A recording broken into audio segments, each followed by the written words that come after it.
Pues vamos a empezar esta presentación sobre la retícula. Entonces, ¿qué es la retícula?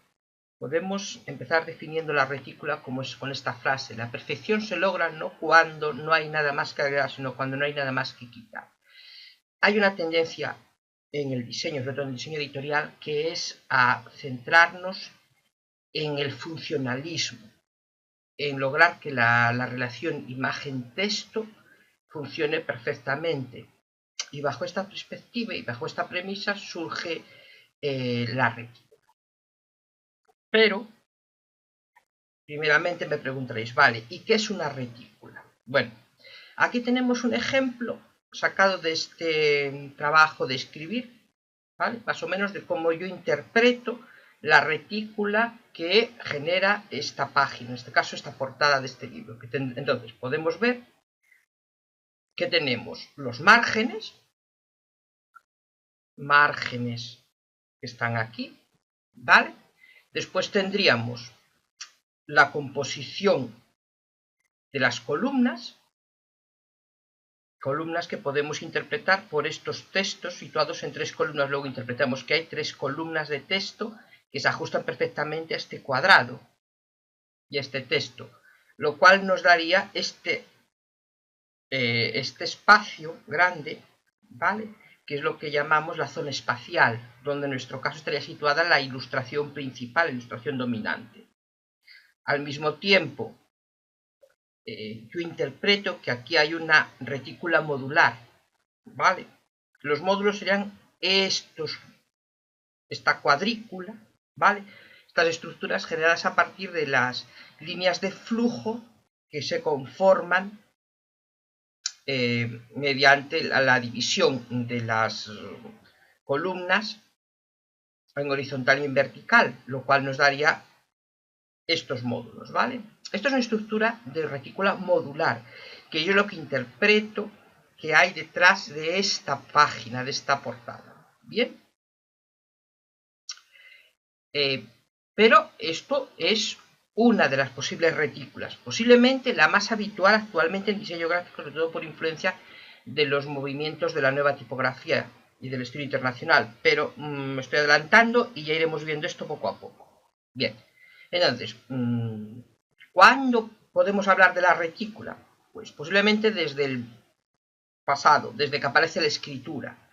Aquí, por ejemplo, tenemos este ejemplo del papiro de Hunefer, creo que se dice así, el juicio de Osiris, en el que vemos cómo el texto se relaciona con la imagen mediante columnas. Aquí tendríamos una retícula de columnas. Bien. Lo fundamental es que tengáis en cuenta esto, que este concepto de organización de los elementos visuales existe desde la antigüedad. El concepto mismo de proporción se establece en Grecia mediante las proporciones áureas que van a ser determinantes para la construcción de los libros. Pero podemos ir antes, incluso de Grecia, como por ejemplo en este ejemplo de Egipto. Pero posiblemente el uso formal aplicado al libro de la retícula se puede ver en la invención misma de la imprenta. En este caso, en esta Biblia de 42 líneas de Gutenberg, vemos cómo aquí ya se emplea el mismo concepto que vimos anteriormente, egipcio, de las columnas de texto, aplicado al libro. Bien. En este caso, con columnas verticales, dos columnas verticales. Tened en cuenta que en este comienzo del libro, el libro impreso busca aproximarse a su referente más próximo, que es el libro manuscrito. Por eso esta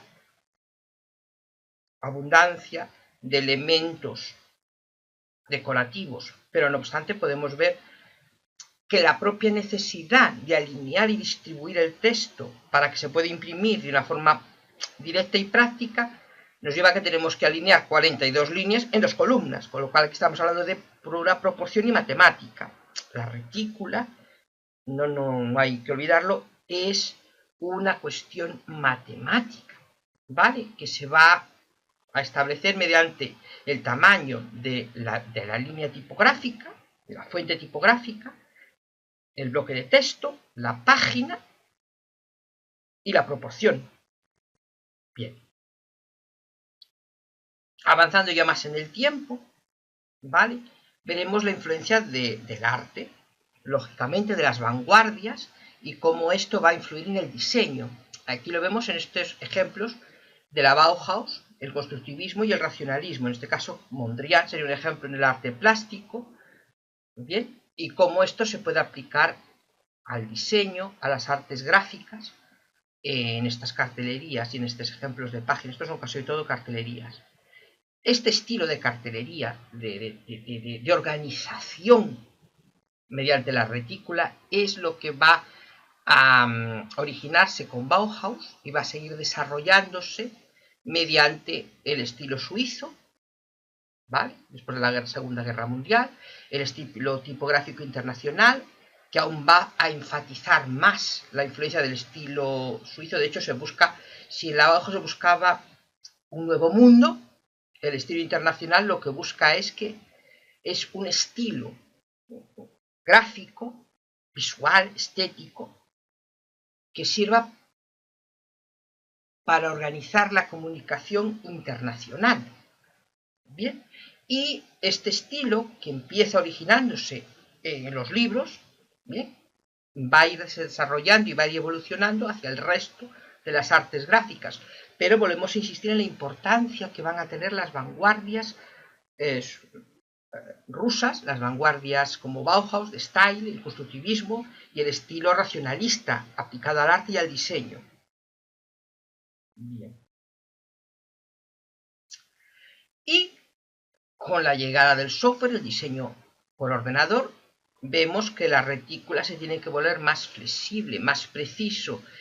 En esta situación actualmente, en la que además tenemos que convivir con múltiples dispositivos y que todo tiene que funcionar en múltiples dispositivos, la estructura fluida, lo que se llama las pantallas, el diseño fluido, nos lleva a retomar esta estética de la retícula con columnas. Actualmente hay una tendencia en diseño web a la retícula en columnas.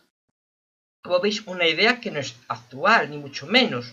Ya veis que si queremos rastrarla podemos llegar a Egipto y mucho antes. Bien.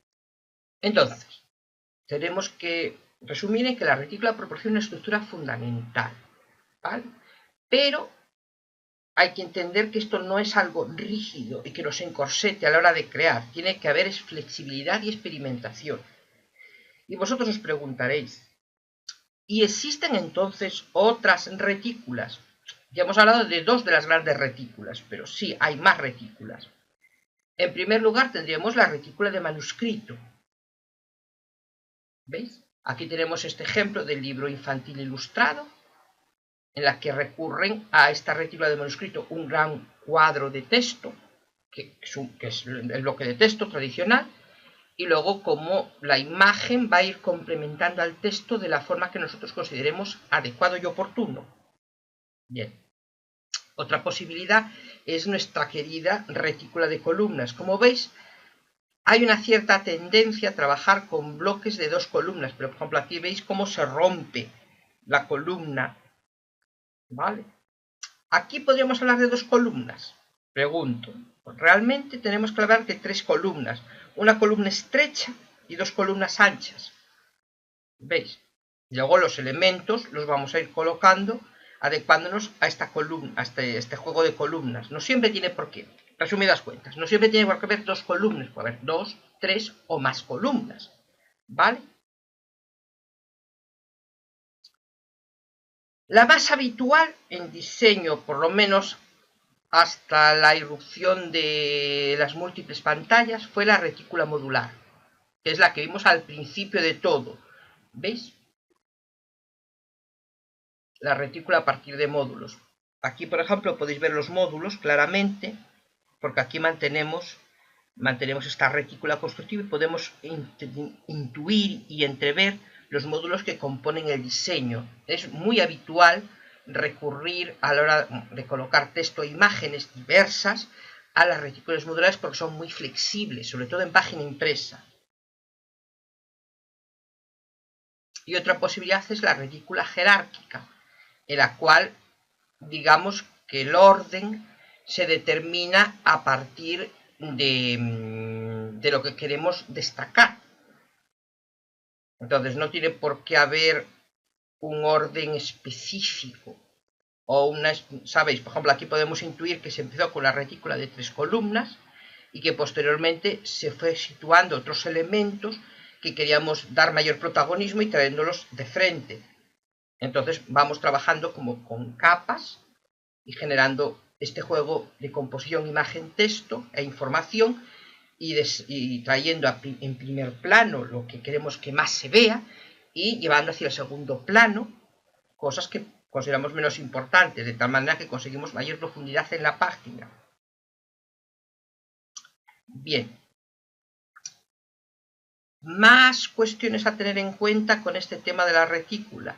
Hasta aquí estamos hablando de los movimientos formalistas, de los movimientos racionalistas y del orden y la estructura.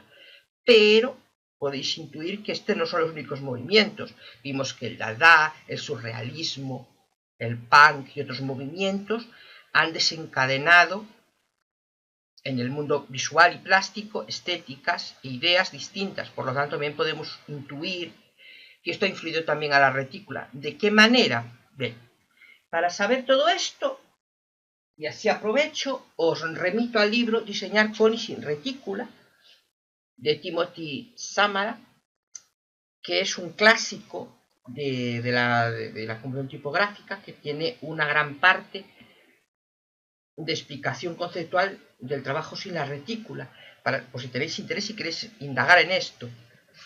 Y nada más. Muchas gracias por vuestra atención.